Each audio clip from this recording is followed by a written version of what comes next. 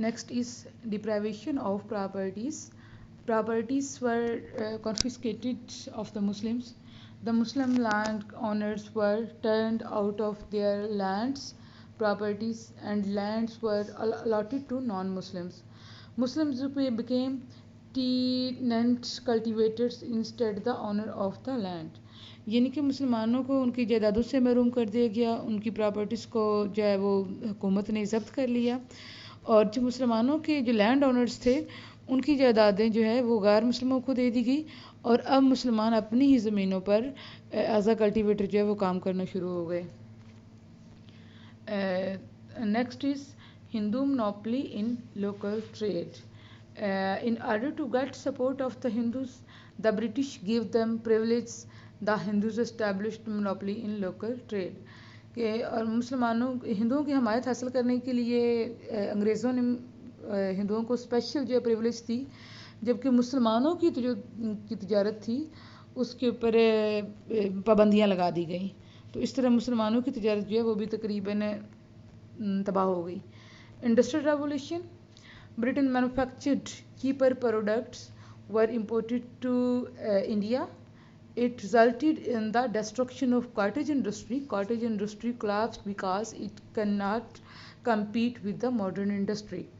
یعنی کہ جیسے ہی برٹش میں انڈسٹریل ریولیوشن آیا تو اس کے ذریعے اسٹیم انجن جو ہے وہ اس کی ترویج ہوئی، اس کے علاوہ الیکٹرانک موٹر بنائی گئی، ٹیلی فون جو ہے وہ نیا آیا، لائٹ بلبز آئے، یعنی کہ صرف اسٹیم انجن کی بیس پر ہی بہت سی ریل گاڑیاں، اسٹیم بوٹس اور بہت سی جو ہے وہ موٹر گاڑیاں بنائی گئی، اور اسی چیز کو بیس بنا کر جو برٹش کی انڈسٹری ہے اس نے بہت ترقی کی، اور جو برٹش انڈسٹری میں چیز بنائی جاتی تھی وہ چونکہ انڈسٹری میں بنائی جاتی تھی اور وہ بہت سپیڈ سے بنتی تھی، تو اس لیے وہ سستی بھی ہوتی تھی اور کوالٹی میں بھی جو ہینڈ میڈ چیزیں تھیں ان کی نسبت بہتر ہوتی تھی، اور یہی وجہ تھی کہ جو مسلمانوں کی کاٹیج انڈسٹری ہے وہ اس کا زوال آنا شروع ہو گیا، اور جو امپورٹڈ چیزیں ہیں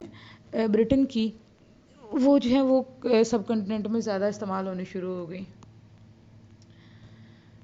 Ban on export. Goods produced in Britain could be imported to the India, but Indian products were demanded neither in Britain nor in Europe. Export of Indian goods affected and millions of people suffered unemployment, which include a large number of the Muslims.